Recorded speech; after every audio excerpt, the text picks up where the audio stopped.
Assalamualaikum sahabat channel Ruang Berpikir. Berjumpa lagi untuk mendengarkan celoteh-celoteh saya yang pastinya sangat tidak penting.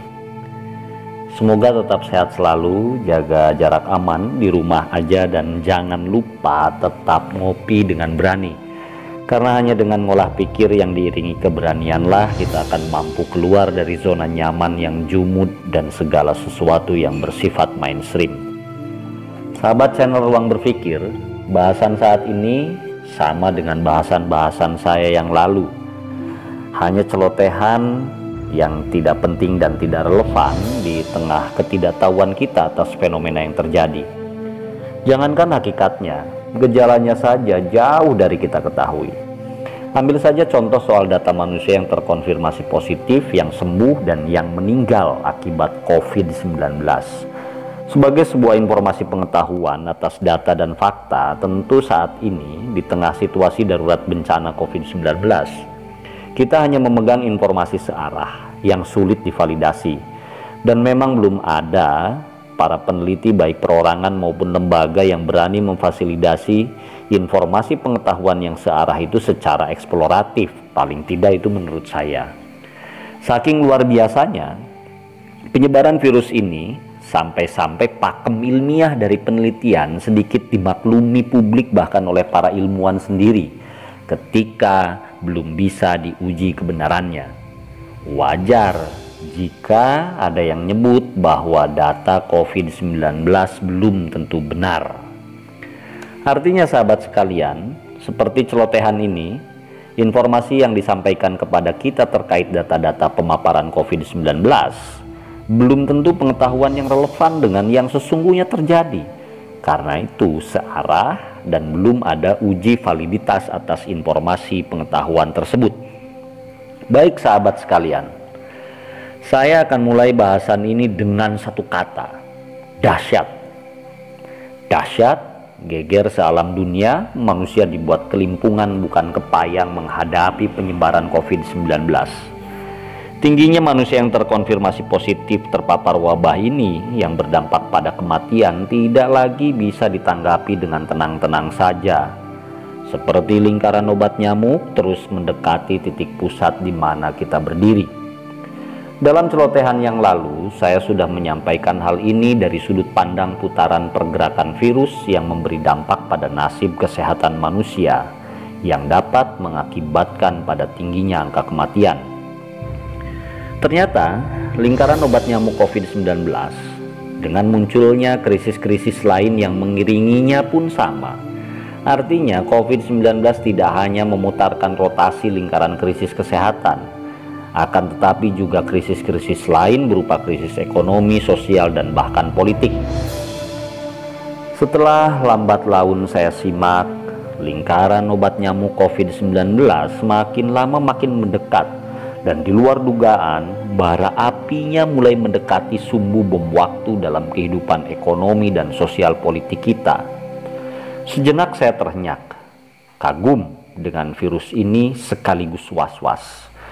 Karena nyala sesungguhnya bukanlah penyakit medis yang menyerang nasib kesehatan umat manusia, akan tetapi juga penyakit psikis dan penyakit sistem ekonomi, sosial, dan politik yang tidak hanya mendekati diri kita sebagai manusia calon terpapar yang berada pada titik tengah lingkaran obat nyamuk, akan tetapi juga mendekati kita bersama sumbu bom waktu setiap sendi kehidupan kita.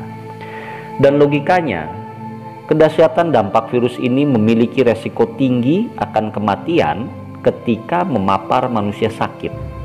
Karena ketika memapar manusia sehat, virus ini lebih memanfaatkannya sebagai hidden carrier.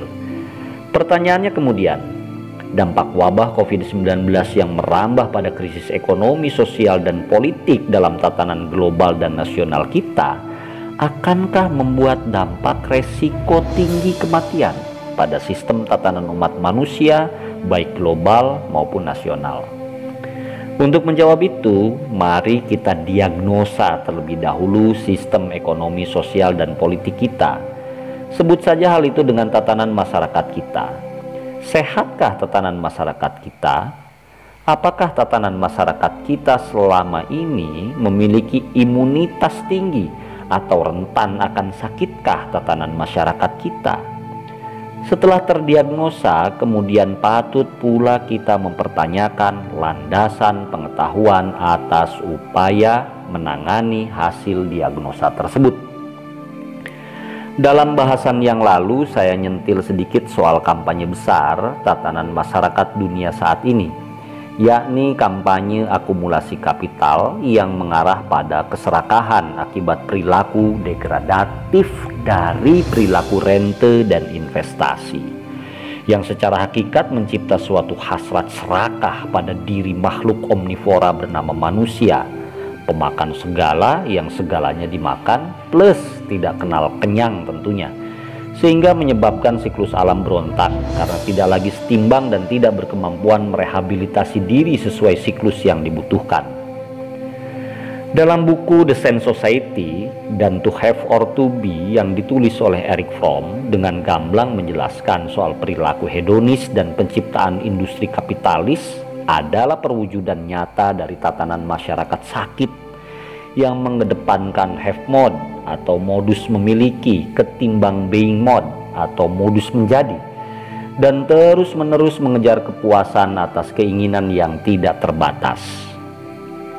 Jika meminjam penggalan lirik lagu Iwan Fals dalam lagunya Seperti Matahari, keinginan adalah sumber penderitaan, tempatnya di dalam pikiran.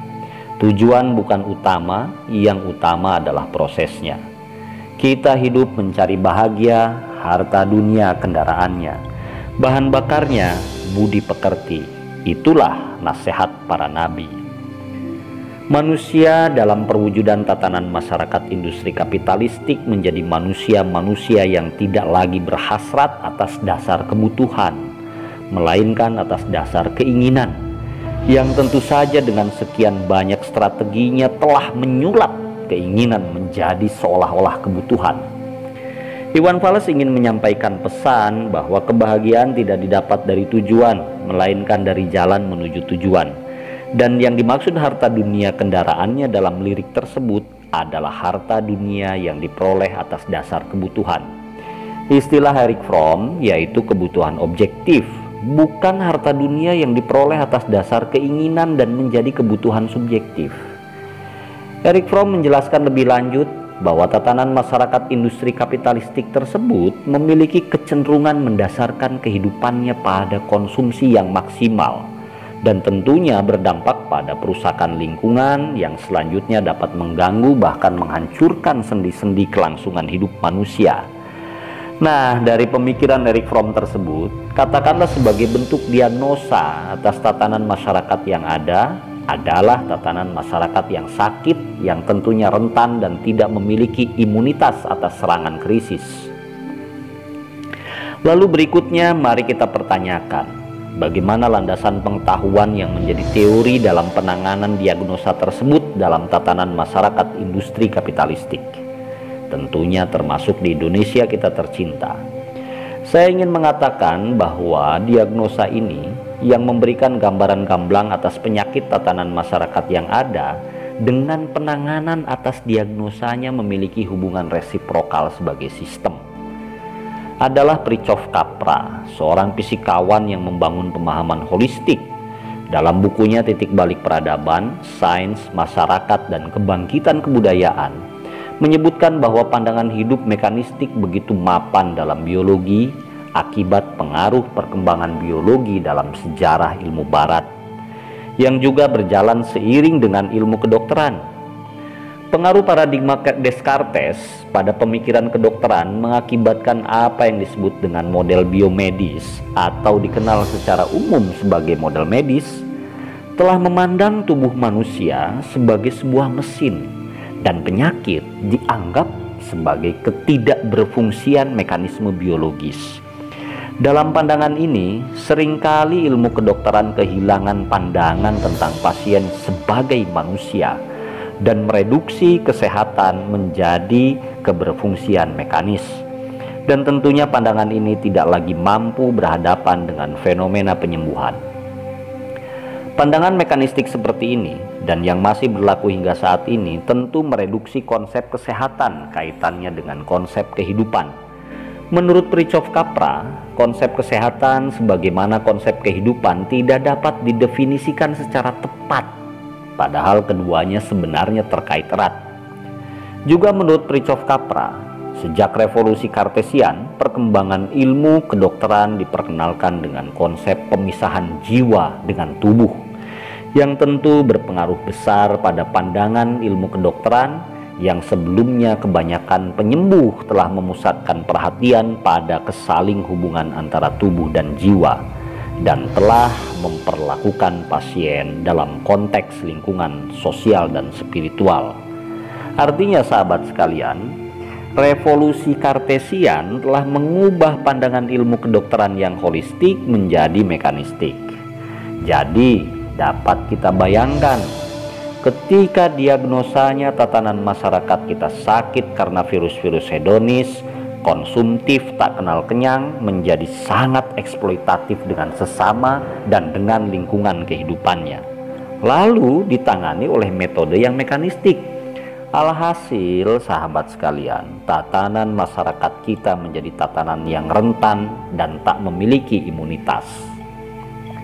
Sementara, kembali saya tegaskan, COVID-19 tidak hanya menyerang manusia sakit sehingga memiliki resiko kematian yang tinggi, akan tetapi juga menyerang sistem tatanan masyarakat kita yang juga sakit. Dan tentunya tatanan masyarakat kita menjadi memiliki resiko kematian tinggi, kematian ekonomi, kematian sosial, dan tentunya kematian politik. Paling tidak, sumbu bom waktu kematian tersebut sedang didekati oleh lingkaran obat nyamuk COVID-19. Lantas, bagaimana dengan yang terjadi di Indonesia? Indonesia adalah bagian dan bahkan mengambil peran dalam tatanan masyarakat global industri kapitalistik tersebut. Meski peran yang diambil sesungguhnya adalah peran sebagai negara konsumen, pasar, dan paling banter hanya menjadi penyedia bahan baku baik sumber daya manusia maupun sumber daya alam. Intinya, Indonesia adalah negara lahan yang kapan saja kekuatan global industri kapitalistik membutuhkan, sumber daya manusia dan sumber daya alam Indonesia harus siap dipanen untuk kemudian dijadikan komoditas. Oleh karenanya, Indonesia di tengah pandemi COVID-19, kebijakan yang dikeluarkan tidak ada yang layak dikritik. Baik soal PSBB yang masih banyak pihak mempertanyakan efektivitasnya, relaksasi kredit yang pada penerapannya macet, BLT dan Bansos yang oleh sebagian pejabat dijadikan panggung heroisme, meski nyanyian heroismenya ketika dijalankan tidak seharmoni dengan apa yang dinyanyikan, hingga kebijakan-kebijakan makro seperti pandemic bond yang disinyalir akan menjebak Indonesia dengan lilitan utang dan agenda penyesuaian struktural, dan hingga perubahan-perubahan regulasi seperti keluarnya Perpu dan lain-lain. Semua itu tidaklah perlu dikritik, karena sesuatu yang dikeluarkan oleh yang sakit ya cukup untuk dimaklumi saja. Toh Indonesia bagian dari tatanan masyarakat global yang sakit, maka wajar jika ramuan-ramuan penyembuhan dan penanganan krisisnya memang menggunakan metode biomedis yang mekanistik seperti itu. Sekali lagi, maklumi saja, karena memang perlu dimaklum. Jika ingin sembuh dari diagnosa penyakit yang ada, ya sederhananya berobat. Jika obat dan penanganannya malah berpihak pada awetnya penyakit, ya mari kita timbang ulang sistem yang dipakai dalam tatanan masyarakat kita. Jangan ngeyel dan membiarkan penyakit, karena kita butuh tatanan yang siap menghadapi setiap serangan penyakit bernama krisis.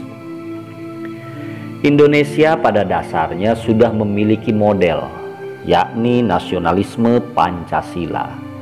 Sayangnya sejak lama nasionalisme Pancasila ini tidak diiringi dengan nasionalisasi. Padahal negara superpower seperti Amerika Serikat saja yang sering kita sebut sebagai gembong liberalisasi dan swastanisasi pernah melakukannya ketika pasca depresi pasca perang kala itu sekitar tahun 30-an.